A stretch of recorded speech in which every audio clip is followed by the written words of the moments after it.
I live in solitude, which is painful in years of youth, but delicious in years of maturity. Good morning, one and all present here.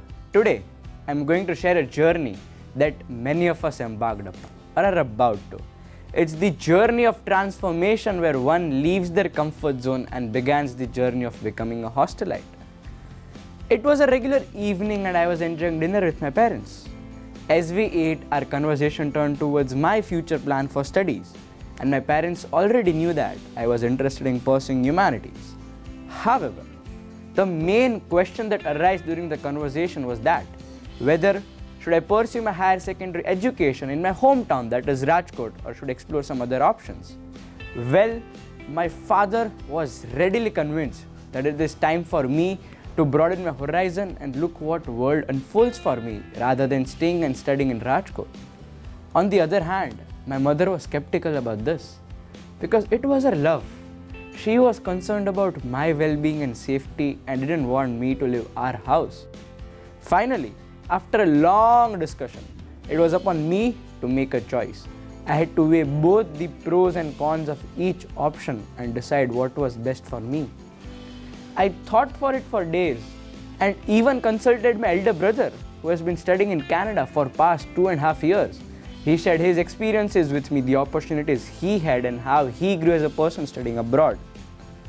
His words resonated with me and I began to see how exploring the world or some other option would be beneficial for me. It was a tough decision for me, but now I was quite sure and confident that relocating to some other place was the need of the hour. And finally, discussing my decision with my parents, we decided that I would pursue my higher secondary education in Ahmedabad. I can still vividly recall that day when I was leaving our house. I was just 15 years old, completely oblivious to all the new challenges and difficulties that lay ahead. It was a bittersweet moment, filled with blend of exhilaration and sorrow, as I bade farewell to my tearful mother and grandmother, and at the same time trying to keep my emotions in check. Being a hostelite, it is not about freedom or autonomy, it is about responsibility. The first major challenge that I faced was managing my time. With so many new activities and responsibilities, I could not balance out everything. I often felt overwhelmed, couldn't keep up with my studies, co-curricular activities and regular chores. Even today, I face the similar problem, but I have ameliorated that area by prioritizing my tasks and errands. Another major dare that I faced was absence of satisfying meal.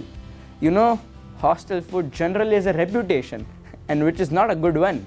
But fortunately, my hostel provided me with good quality of food.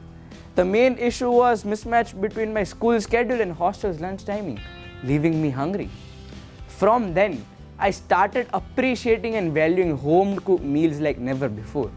And these experiences have also taught me resilience and adaptability.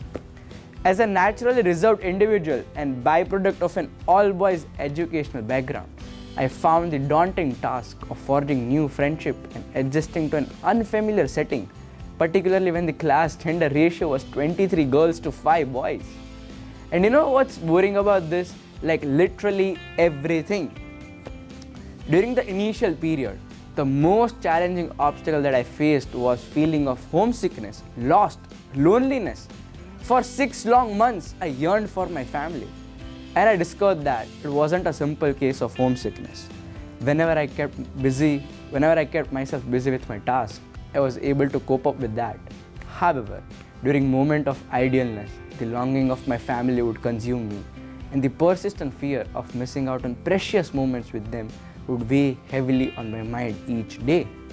But as time went on, I learned to navigate through these complexities and later realized that I observed a profound growth in my emotional intelligence, physical strength and mental fortitude. This transformative process has allowed me to develop a deeper understanding of myself. You know, whenever we ask money from our parents, it is because we want to buy something that is on our mind, and they usually comply with us. However, the reality is that our parents are the one who have a comprehensive understanding of the financial situation and constraints within our household. For instance, I was given a fixed amount of money by my parents to spend on my necessity every month. and was asked to save some amount from that. Initially, I found it very challenging and difficult to manage my expenses. But as time went on, I learned to differentiate between my needs and my wants, and later realized that my parents were teaching me an important lesson about financial responsibility. Since then, I understood the meaning of the phrase that all our parents say, that money does not grow on tree. Another ability that I've cultivated over time is to handle demanding and unforeseen situations and make independent decisions. Additionally, I've honed this skill to discern a person's character on the basis of their behavior. Previously, I struggled assessing accurately whether an individual was virtuous or not.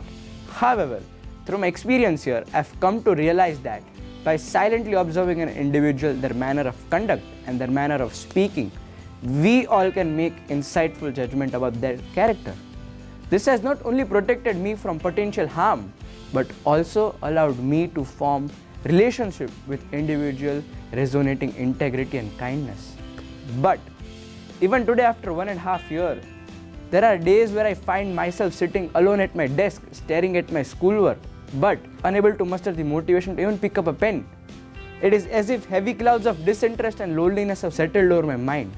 At that time, I remember this quote given by Les Brown, and which is prominently displayed on my hostel's room wall, and which keeps me motivated, is that you must tell yourself that no matter how hard it is or how bad it gets, I am going to make it. Yes, moving to Ahmedabad has been the most impactful and transformative decision made by me thus far. The city has provided me with vibrant experiences and opportunities, which has shaped my ideas, values, beliefs, personality, and has left an indelible mark in every facet of my life. But one thing that hostel life teaches you is that life is like hostel's mess menu. You never know what you are going to get, but you make the best of it anyway. Thank you.